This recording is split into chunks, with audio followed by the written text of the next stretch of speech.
Bonjour à tous et bienvenue dans nos rendez-vous avec le Tanakh. Et nous sommes encore et toujours à Jérusalem, au cœur de la ville, au Kikar HaMuzika, dans le restaurant. Et on est très précis ici, on localise tout.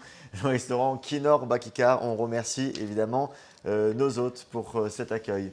Et j'ai le plaisir à mon tour d'accueillir notre historiof biblique, notre spécialiste de la Bible, Roni Akrish. Bonjour. Shalom David. Ça, je le prononce bien, historiosophe, ça Oui, passe? c'est bien, 5 syllabes, c'est facile. Alors Ronnie, ça fait un moment qu'on se rencontre et là on arrive maintenant à une période un peu plus, une période de consolation. La parashat Vaïtranan, la Haftara de la parashat Vaïtranan, on la lit souvent après le 9 Av, après toute cette période, ces 3 semaines de deuil. Et on est tout de suite dans le vif du sujet dès les premiers versets de cette Haftara qui sont extraits du prophète, des paroles du prophète Isaïe, où on a tout simplement Nachamu, Nachamu, Ami, Yomar, Elokechem, consolez, oui, consolez mon peuple, proclamera un jour votre Dieu. Consolation après une période qui en dit long, celle de la destruction. Essayez d'imaginer un instant que précédemment à cette date, nous ayons dû arriver. Imaginez aujourd'hui, vous avez le micro à la télévision israélienne. Vous êtes une personnalité connue. Vous vous appelez Isaïe. Et vous disiez à cette époque-là, reprenez-vous, car rien n'ira pour le mieux dans les années à venir étant donné notre situation. Or, pas notre situation politique, militaire, sociale, économique, mais notre situation morale et éthique vis-à-vis de l'ensemble de ces domaines-là. Vous serez détruit parce qu'il y a de la haine gratuite, vous serez détruit parce qu'il y a de l'idolâtrie, l'idolâtrie qui étant d'aller servir, l'étranger qui est auprès de moi au lieu de servir l'être qui est en moi. L'assassinat, verser le sang, l'inceste. Vous comprenez que vous bafouez les lois morales. Ah non, c'est ça. Eh bien, vous savez, vos autoroutes, vos voitures, vos canyonimes, vous savez ce qu'ils vont devenir? Le désert. Oui. Parce que vous allez partir en exil. Essayez d'imaginer que l'on dise cela aujourd'hui, à la télévision. Vous, la personnalité connue, comment réagiraient les gens? Vous n'entendrez pas. Il est un peu farfelu. Il a été piqué par une mouche bizarre. Mais vous savez ce que je crois, David, c'est que la majorité d'entre nous continuerait à vivre leur quotidien, sans vraiment prendre en compte ce que cet homme a voulu nous faire entendre. C'est avertissement. Mais après que l'événement soit survenu, et que nous lisons cet Haftara-là, pas seulement Tisha B'Av. Tisha B'Av est un concept symbolique. Bien sûr qu'il y a eu un drame le 9 du mois de Av. Mais le premier drame du 9 du mois de Av, quel était-il? Lorsque les explorateurs vont revenir de ces 40 jours de pérégrination en Eretz Israël, pour savoir si le cadeau divin était bon ou pas très bon. Et que dans ce jour du 9 Av, dans la nuit du 9 Av, par leur récit assez diffamatoire, entraînaient le peuple à se lamenter durant toute une nuit. Et pour ce jour, vous avez pleuré sans aucune raison. Je vous donnerai un jour où vous aurez toutes les raisons. Il n'y aura pas qu'un seul jour, j'allais presque dire rassurez-vous. Il y aura des jours où nous aurions des raisons de pleurer. L'histoire l'a prouvé depuis tout ce temps. Bien entendu. Et lorsque nous lisons après cela, c'est-à-dire nous qui sommes aujourd'hui ici, au restaurant Kinor, au Kikar HaMuzika, en plein Jérusalem, et nous disons « Nachamu, Nachamu, Ami ». Oui, nous sommes consolés. Nous sommes consolés parce que ainsi est la parole de l'Éternel, et parce que si nous ne faisons pas ce que nous sommes en train de faire, au nom de ce projet divin auquel nous appartenons,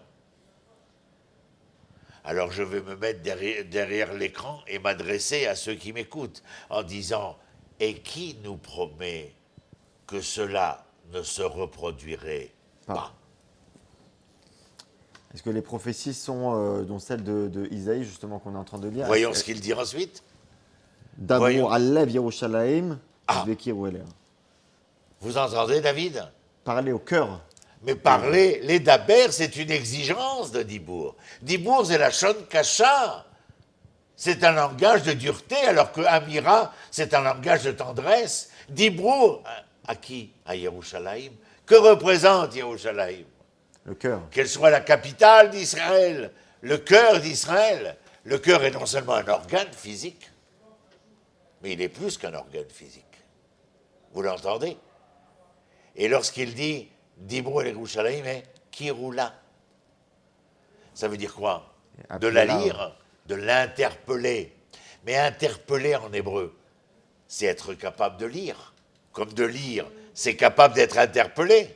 Et lorsque j'interpelle Jérusalem, c'est que je dois être capable de quoi faire? De lire ce que Jérusalem écrit. Est-ce que cela veut dire?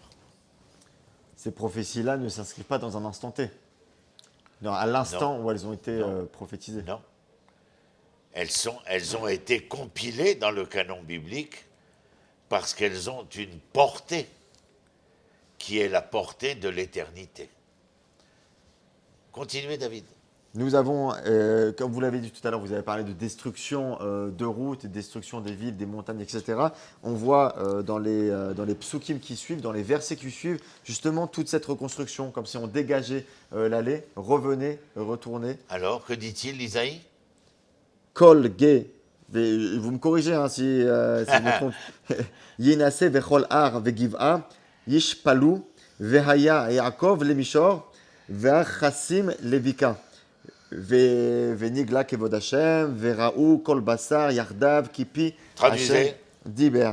Que toute vallée soit rehaussée, que toute montagne et toute colline se trouvent abaissées, que les terrains accidentés deviennent libres de espace passage. libre de passage, et les chaînes de collines des pays plats. Que se manifeste la gloire de l'Éternel.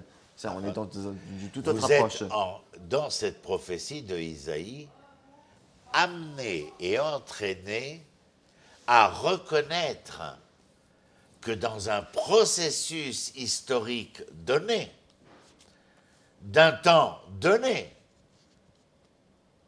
comme pour la sortie d'Égypte, Il y a une résonance messianique. il y a une résonance messianique, mais où cette résonance messianique se fait sur quoi? Sur la nature. La nature est bouleversée de ce nouveau temps. Et on continue pour voir ce qu'il va nous dire après que la nature soit bouleversée. Oui, l'herbe se dessèche, la fleur se fane. On laissait la nature aller plus loin que la nature. Comme un berger, il fait battre son Ah, voilà. Et nous avons donc ici L'homme. une relation avec l'homme. C'est-à-dire que vous venez de parler de la nature qui va bouleverser le naturel, mais où ce naturel de la nature se réfère aussi à l'homme. Et où il vient nous faire entendre que la relation d'Israël avec l'Éternel, ou plutôt la relation de l'Éternel avec Israël, n'est pas celle, du maître vis-à-vis de l'élève. Elle est quelle est la relation? Celui de berger. Kéroé, Edro, Yiré. Comme un C'est-à-dire, berger qui le fait berger, brouter son troupeau. c'est-à-dire que les enfants d'Israël, dans ce bouleversement de la nature, Accompagne. bien sûr, mais Yeshayahu nous avait fait déjà entendre ô combien il avait dit, comment se fait-il que les enfants d'Israël se trompent? Ils ne sont un âne est capable de reconnaître son maître. Les enfants d'Israël, non. Ici, le berger, vous savez ce que c'est le berger? Roetson. C'est celui qui est capable, Roé, d'être le prochain. Mais Ra, ça vient d'une racine du. Non, Roé. On n'est pas sur la même. Ah, bien entendu. Le Roé, le Réa, c'est le prochain. Resh, Ain, Réa avec ses voyelles. Mais Réa, lorsqu'il n'est pas entendu dans cette dimension du cœur et de la raison spirituelle, il peut devenir avec d'autres voyelles et devenir ce que vous avez dit, Ra. Mais ça veut dire que dans tout Ra, il y a le potentiel de devenir Réa. C'est-à-dire, et lorsqu'il y a un plein entendement de la consonance de ce prochain, il y a la possibilité d'entendre le mot berger. Rappelez-vous, Adam, c'est l'acrostiche de Abraham, David et Moshe. Quel est le rôle de Abraham, de David et de Moshe? Des bergers. Et c'est parce qu'ils sont des bergers qu'ils vont devenir les bergers d'Israël. Roni, dans toute la suite de cette Haftara de consolation, on a des versets qui s'enchaînent pour de nouveau glorifier Dieu en posant de nombreuses questions. Qui a mesuré les eaux des mers dans le creux de sa main? Qui peut, et en conclusion, alors à qui voudriez-vous comparer Dieu? Est-ce que de nouveau on retourne dans une entre guillemets, leçon de morale? Moi je pense qu'ici, en tout cas dans les versets qui vont suivre, on a une volonté indélébile de vouloir dire à l'homme qui a voulu se poser comme le surhomme que l'homme était nul.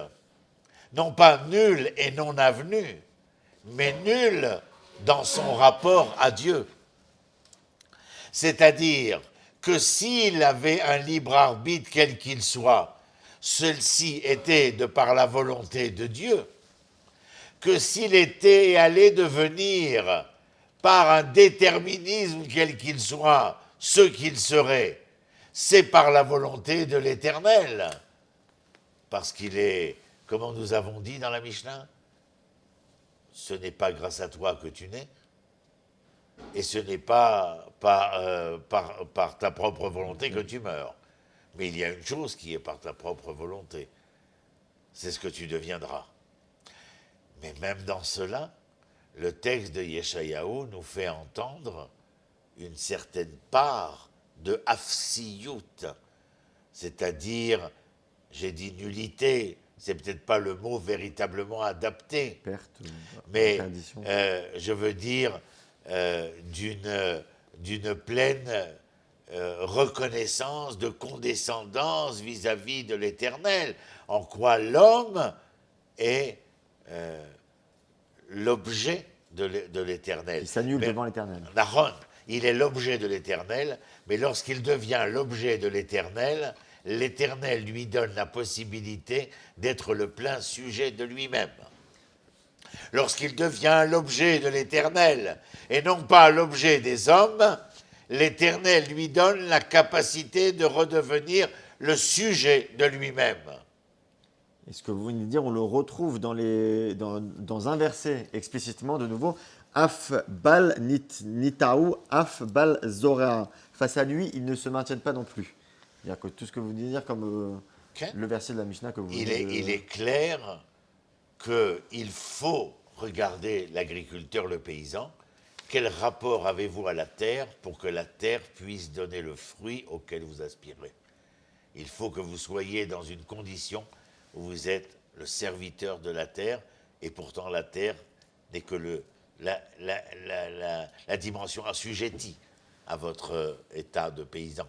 Et pourtant, il faut que vous soyez d'un autre côté le serviteur de cette terre. Et c'est quand vous êtes le serviteur de cette terre que cette terre vous donne le droit d'en devenir le propriétaire. Roni Agrish, merci beaucoup de nous donner autant de matière à réfléchir. En tout cas, entre deux émissions, on a le temps de bien étudier et de bien approfondir les textes. Merci beaucoup. Merci à tous nos téléspectateurs de nous suivre et de nous être fidèles. Vous êtes évidemment invités à commenter, à réagir à ces vidéos et à revoir évidemment tous ces cours qui sont finalement en replay. Très bonne journée à tous et bon appétit. À très bientôt. Bon, Shalom, shalom. J'ai un petit truc. Au revoir.